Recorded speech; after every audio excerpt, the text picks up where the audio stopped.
Assalamualaikum warahmatullahi wabarakatuh. Apa kabarnya hari ini anak-anakku sekalian? Semoga kalian selalu dalam keadaan sehat walafiat, selalu dalam lindungan Allah Subhanahu wa taala. Welcome to my class.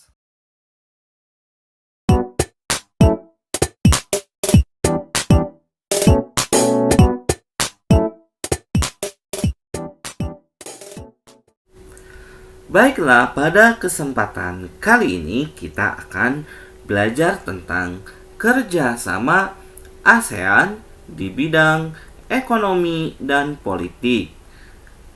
Pada pembelajaran tematik kelas 6, tema 8. Pada kesempatan sebelumnya, kita juga sudah belajar tentang ASEAN.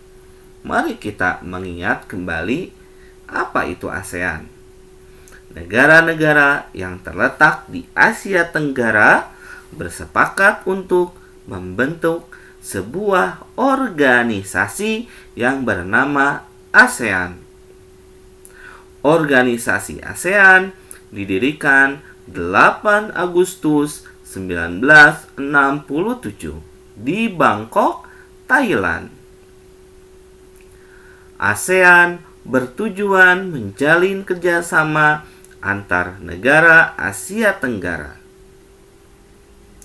ASEAN diprakarsai oleh 5 negara Asia Tenggara, yaitu perwakilannya adalah Menteri Luar Negeri Adam Malik, perwakilan dari Indonesia, Tun Abdul Rojak dari Malaysia, Tanat Khoman dari Thailand, Raja Ratnam dari Singapura, dan Narcisco Ramos yang berasal dari Filipina. Mereka menandatangani deklarasi pendirian ASEAN. Deklarasi itu bernama Deklarasi Bangkok. Indonesia menjalin kerjasama dengan negara-negara Asia Tenggara. Kerjasama tersebut dilakukan demi kemajuan anggota. Kerjasama ASEAN tersebut diwujudkan dalam beberapa bidang sebagai berikut. Di antaranya yaitu kerjasama ASEAN di bidang ekonomi. Yang pertama, pembukaan pusat promosi ASEAN. Nah, promosi yang dilakukan oleh ASEAN meliputi sektor perdagangan, pariwisata, dan investasi. Pembukaan pusat promosi ASEAN dilakukan di negara Jepang, yang merupakan negara yang mempunyai perkembangan cepat dalam berbagai sektor. Pembukaan pusat promosi di Jepang mempunyai tujuan untuk melakukan peningkatan kegiatan ekspor dari negara-negara ASEAN ke Jepang dan juga meningkatkan jumlah investor Jepang bagi negara-negara ASEAN. Yang kedua, penyediaan cadangan pangan. Bentuk kerjasama dalam menyediakan cadangan pangan tidak hanya dilakukan untuk kerjasama yang saling menguntungkan, tetapi juga dalam keadaan yang darurat. Misalnya, ketika salah satu negara ASEAN mengalami krisis pangan karena bencana, negara lain akan siap menyuplai cadangan pangan untuk negara tersebut. Yang ketiga, penyelenggaraan proyek industri. Nah, Di antaranya beberapa proyek industri ASEAN sebagai berikut. Pertama, ASEAN Aceh Fertilizer Project, yaitu pabrik pupuk di Aceh yang berada di negara Indonesia.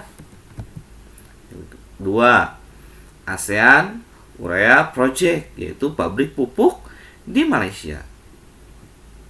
Lalu ada ASEAN Copper Fabrication Project, yaitu pabrik tembaga di Filipina.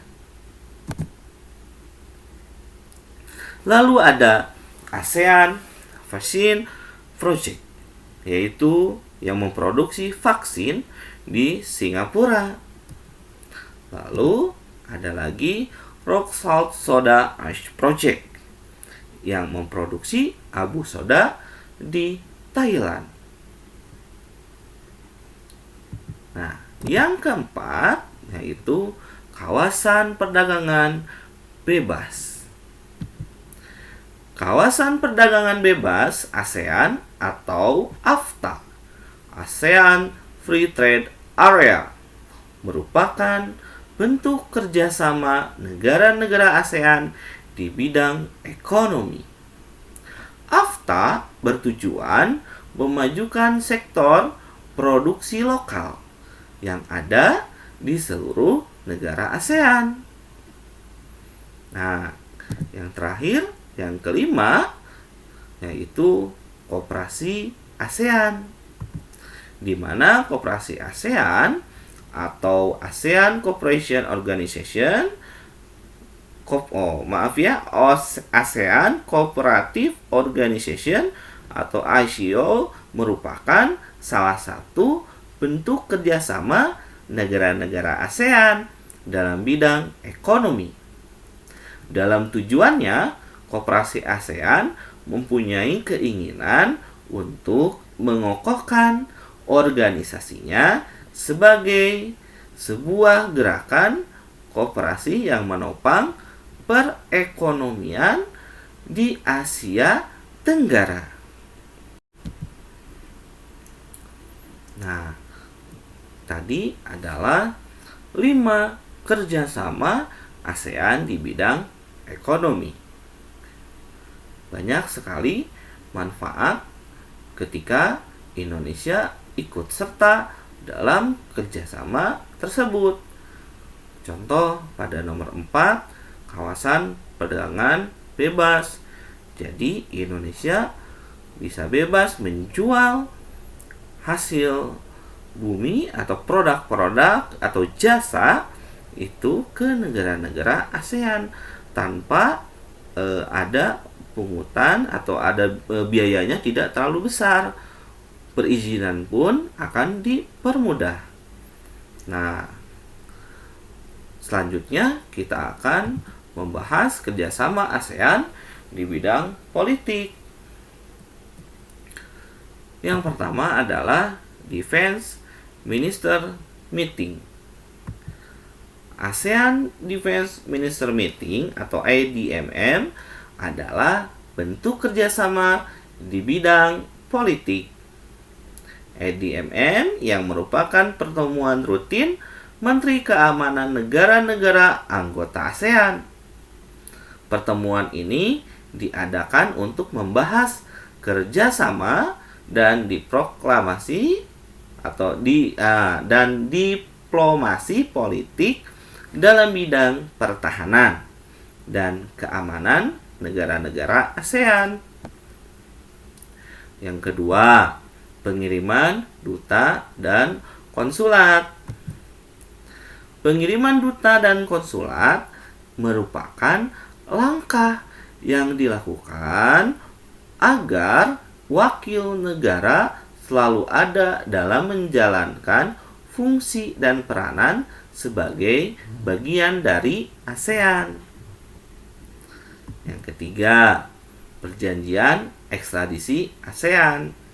Perjanjian ekstradisi negara-negara ASEAN itu merupakan bentuk kerjasama di bidang politik dalam menangani tersangka kejahatan yang melarikan diri ke kawasan negara-negara ASEAN. Lalu ada lagi nomor 4. Perjanjian kawasan bebas nuklir. Perjanjian kawasan bebas nuklir merupakan kerjasama negara-negara ASEAN di bidang politik mengenai pelarangan senjata nuklir di negara ASEAN. Dalam perjanjian ini melarang keras adanya perancangan dan pembuatan senjata nuklir di ASEAN. Lalu yang terakhir atau yang kelima adalah perjanjian kawasan damai, bebas, dan netral.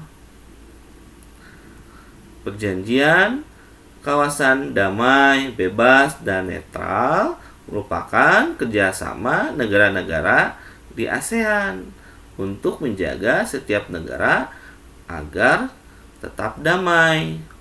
Nah, itulah kerjasama ASEAN di bidang politik dan tadi di bidang ekonomi. Kerjasama tersebut sangat bermanfaat bagi Indonesia dan bagi negara-negara ASEAN lainnya karena saling menguntungkan. Nah, ini adalah tugas untuk kalian. Nah, setelah menyimak informasi tentang kerjasama ASEAN, menurut kalian, apakah Indonesia perlu ikut bekerja sama dalam bidang ekonomi dan politik di ASEAN? Mengapa demikian? Ya, jika kalian menjawab perlu untuk ikut serta ikut bekerja sama, maka apa manfaatnya? Ketika Indonesia perlu bekerja sama, ada nggak manfaat buat Indonesianya? Dan jika tidak perlu, mengapa demikian? Berikanlah penjelasan kalian. Bagaimana? Apakah sekarang kalian sudah mengerti? Nah, jika belum mengerti, silahkan kalian ulangi lagi video ini sampai kalian mengerti. Dan jika ada hal-hal yang ingin ditanyakan, silakan hubungi wali kelasnya masing-masing. Demikian, Assalamualaikum warahmatullahi wabarakatuh.